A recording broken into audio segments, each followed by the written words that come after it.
Welcome back to LimQ Plus, everyone. On this channel, I'm 100%ing Breath of the Wild by a bit every day until Tears of the Kingdom comes out, which is today in 29 days.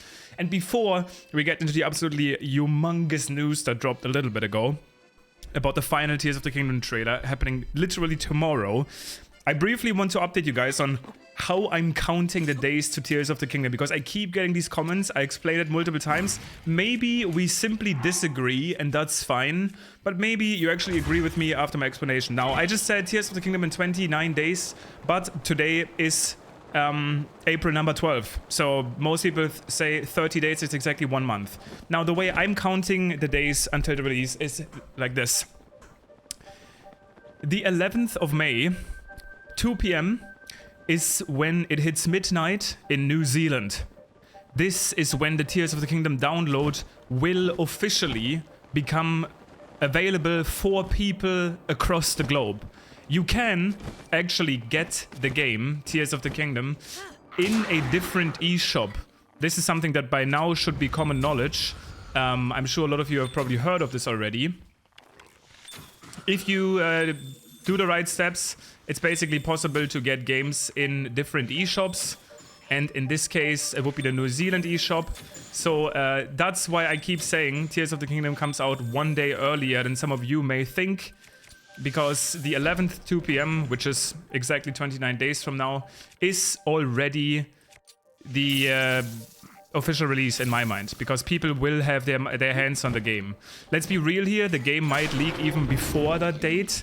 But if you ever think, wait, Limcube, your account is off, you're like 1 day too early, this is why. I just explained it one more time. It looks like while explaining this, I also missed another enemy for getting this shrine. In case if you missed it, oh, I think I see it. Is that a Boko over there? Okay. I'm doing the DLC right now in my 100% pursuit. Let's talk about the Tears of the Kingdom trailer that's coming out tomorrow. Oh, also, sorry, I feel like I was kind of distracted. I hope my points made a little bit more sense. I count Tears of the Kingdom days basically until the 11th, 2 p.m. That's when the game, in my mind, is released, because officially some place in the world you can get it, which means people will officially get the game. That's my release date.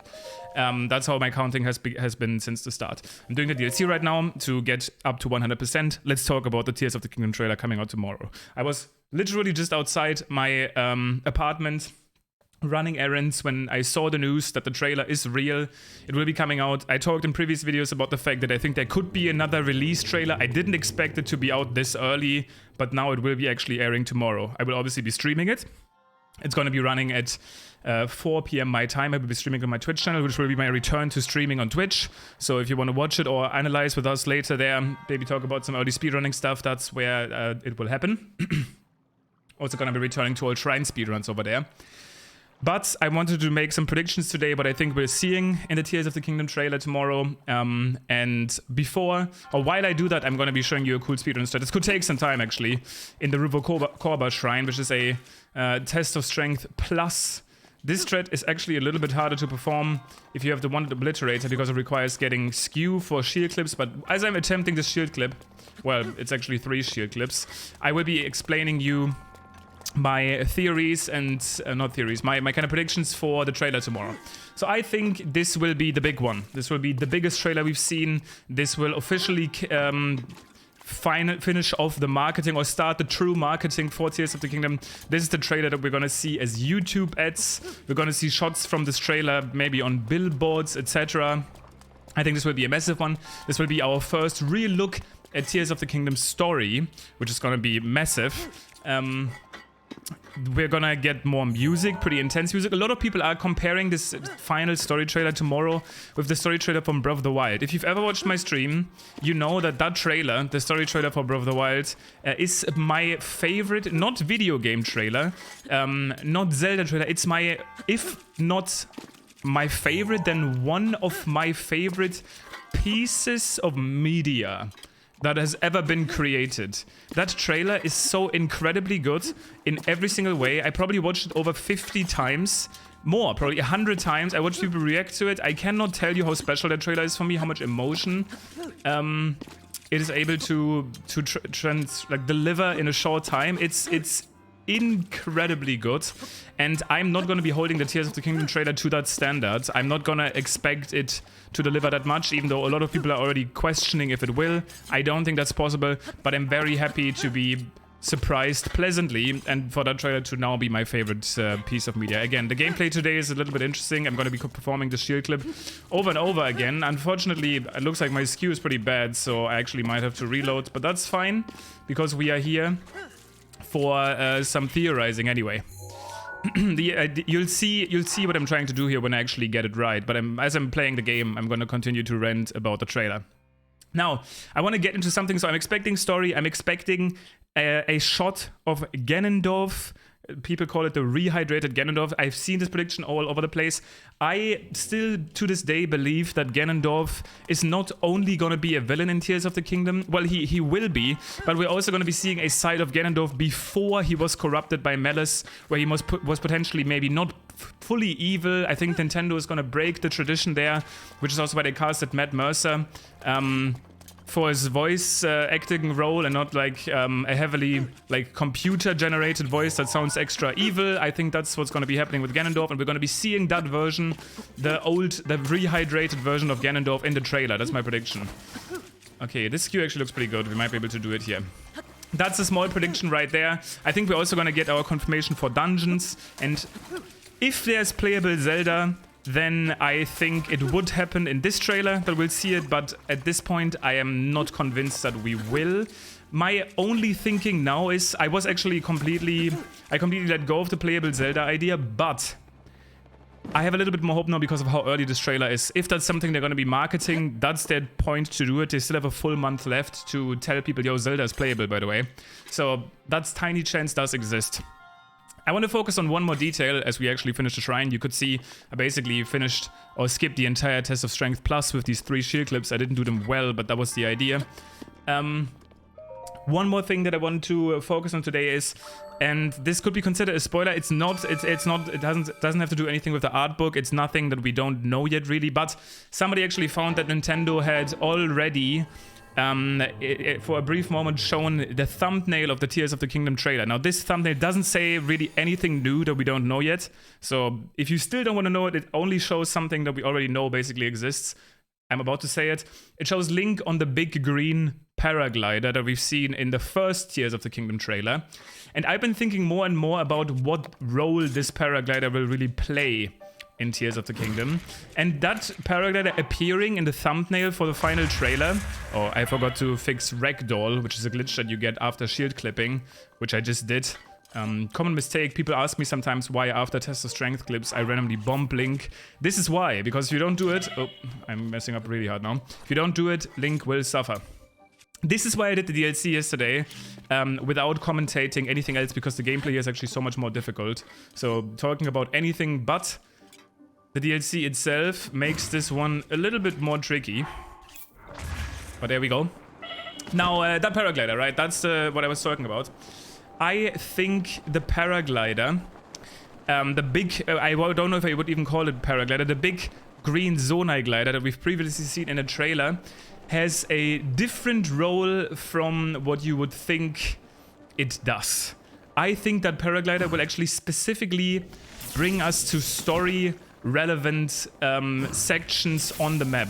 I've recently, from somebody in my Discord, heard the theory that maybe that paraglider is also the thing that gets Link up to the Sky Islands in the first place. Also, I need to be quiet here to actually get this plunge attack. Just like this, in case you didn't know. You can actually plunge attack with the One-Hit Obliterator, which makes it so that you do AoE damage. Very useful against multiple enemies like that. And it looks like, once again, I missed an enemy. But I think I just saw it. Yep, it's just a random Lizalfos over there, and we got it. Sorry, I'm really bad at making my actual points today because I'm still busy finishing the DLC. This shrine is also a little bit of a tricky one.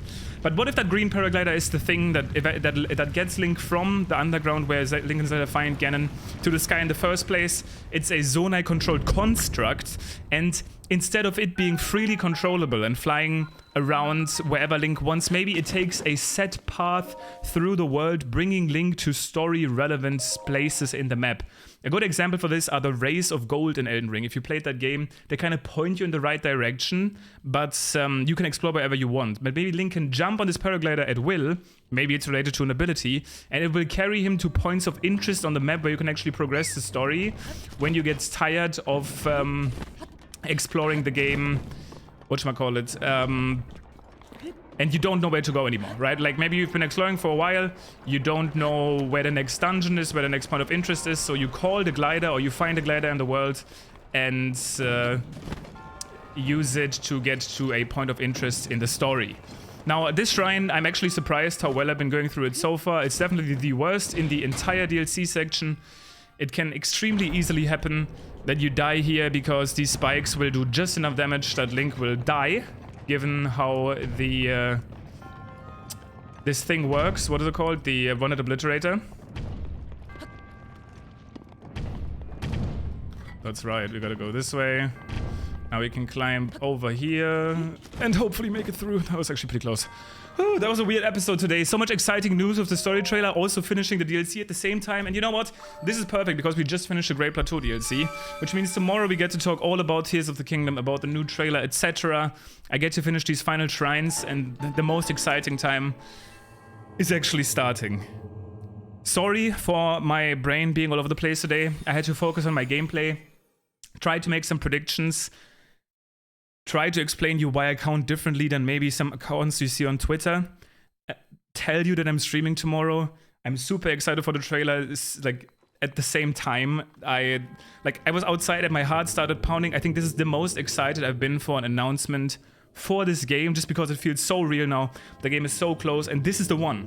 This will be the trailer, the big one. The one that we will go back to years from now and see people's reaction to. And I cannot wait to see it and talk to you about it. Let me know what you predict, what you are excited about, what you think of the green glider. Sorry that my points went super clear. I think the glider, instead of being something that you can use to fly wherever you want, because that would kind of invalidate things like the Ultra Hand ability and even the normal paraglider, I think instead the glider, the green big one, might actually be a construct that takes a set path, and Link can decide to jump onto that construct to take him to story-relevant places on the map. That is my thinking. I will be skipping this gorgeous DLC cutscene. I'm sorry, because I do need to get this video up, and I do need to get some sleep before tomorrow's amazing trailer. Thank you for watching, and sorry again, bear with me. I'm all over the place today, trailer announcement, DLC, gameplay, but we got it. From here on out, gameplay is going to be more exciting, topics are going to be more exciting because we get the trailer, and the game is there soon. Thank you so much for watching. Please enjoy tomorrow, sit back, watch the trailer either with me, by yourself, with other great Zelda creators. There's a ton of people streaming it. It's time to really get excited. The ride is coming to an end. Thank you everyone for joining, and I will see you, as always, tomorrow.